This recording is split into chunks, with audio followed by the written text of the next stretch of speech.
Ang pagkakaiba ng tiktik, wakwak at ikik. Paano makikilala ang kanilang mga huni? Ngayong gabi sa ating episode ay aalamin natin paano nga ba ang pagkakaiba ng iba't ibang uri ng tinaguriang mga aswang. Hating gabi, tahimik ang paligid, pero bigla kang may maririnig na kakaibang huni sa labas ng iyong bintana. Sabi ng mga matatanda, kapag malakas ang tunog, malayo pa raw ito. Pero alam mo ba na hindi sila nag-iisang nilalang na gumagawa ng ingay? Paano kung ang naririnig mo ay hindi pala simpleng tik-tik lang, kundi isang wakwak? O kaya naman ay ang mas mapanganib na ekek? Maraming Pilipino ang nalilito sa tatlong ito. Akala nila iisang aswang lang sila na nagpapalit-palit ng pangalan depende sa probinsya dito sa Pilipinas. Pero sa totoong mitolohiyang Pilipino, magkakaiba ang kanilang anyo, ugali at higit sa lahat ang kanilang mga huni. Sa video na to, hihimayin natin ang siyentipiko at kultural na katotohanan sa likod ng kanilang mga tunog upang malaman mo, ligtas ka pa ba o kaya sa bubong. Baka makita mo na sila. Bago tayo magsimula, mag-comment muna kayo mga katropa sa baba. Nakarinig na ba kayo ng tik-tik, wakwak sa inyong lugar? And syempre, huwag kalimutang mag-subscribe na rin. Simulan natin sa pinakasikat na tik-tik.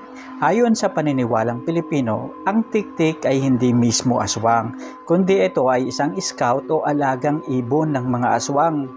Ang iba naman ay naniniwala na ito mismo ang aswang na nagbabagong anyo. Ang pangunahing biktima ng tik-tik ay ang mga buntis. Ginagamit nito ang mahaba at maninipis na dila upang sipsipin ang sanggol sa sinapupunan habang natutulog ang ina. Tik, tik, tik, tik. Paano mo makikilala ang huni ng tik-tik? Meron itong kakaibang psychological trick. Kapag ang tunog ng tik-tik ay malakas at mabilis, ang ibig sabihin nito ay malayo pa ang aswang. Safe ka pa, subalit kapag ang tunog nito ay unti-unti nang humihina, naging madalang at biglang tumahimik, dyan ka na mag-umpisang kabahan.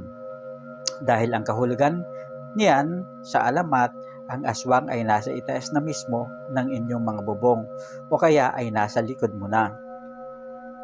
Sa totoong buhay, ano ang paliwanag dito?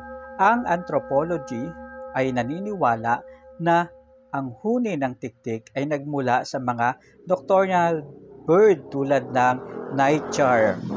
Ang mga ibon na to ay aktibo sa gabi at gumagawa ng kill, kill, kill, kill, kill, kill na tunog upang makipag-usap sa kanilang kaparehas. Dahil sa madilim at nakakatakot na gabi, ang simpleng tunog ng ibon ay nagiging kwentong tik-tik. Pumunta naman tayo sa wakwak. Kung ang tik-tik ay kilala sa tunog at ang kanyang boses, ang wakwak naman ay kilala sa tunog ng kanyang paglipad. Ang wakwak ay inilalarawan bilang isang dambuhalang ibon na may matatalas na kuko at mukhang tao ang mukha. Ang huni ng wakwak ay nagmula sa tunog ng kanyang mga pakpak habang lumilipad sa gabi. Ang tunog nito ay wak, wak, wak, wak, wak, wak. Katulad ng tik-tik, kabaliktaran din ang signal nito. Kapag malakas ang wakwak, malayo pa ito. Kapag humina ang kampay ng pakpak, ibig sabihin ay pababa na ito. Pero dinaluhong ang kanyang biktima upang lapain, kainin ang puso nito. Ngayon, saan nanggagaling ang katotohanan ng wakwak? Ang Pilipinas ay tahanan ng pinakamalalaking paniki sa mundo tulad ng flying fox. Ang paniking ito ay may wingspan na umaabot hanggang 5 talampakan. Kapag lumilipad sila sa gabi, malapit sa mga puno ng saging at prutas, ang hampas ng kanilang mga pakpak ay lumilikha ng kakaibang tunog sa madilim na lugar na napagkakamalang lumilipad na halimaw.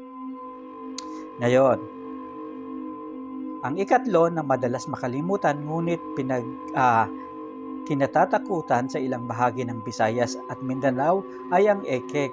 Kung ang tik-tik ay maliit at ang wakwak ay mukhang ibon, ang ekek naman ay nilalang na may katawan ng tao. Ngunit may pakpak tuka ng ibon.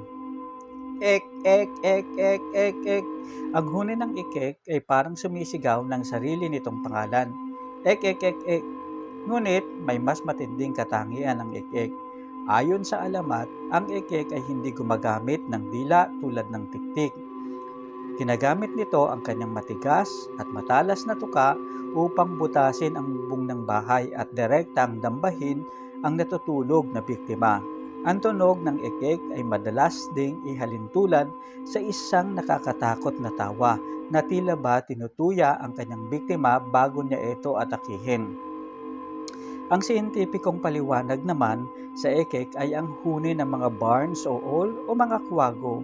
Ang mga kuwago ang kilala sa kanilang mga kakaiba at kung minsan ay nakakapanindig balahibong ngayaw sa gabi. Screech!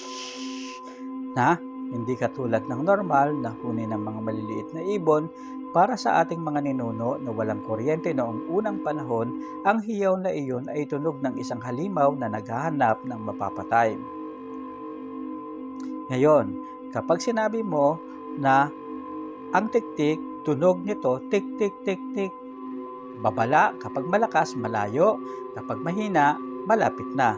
Ang wakwak naman, tunog wak wak wak wak.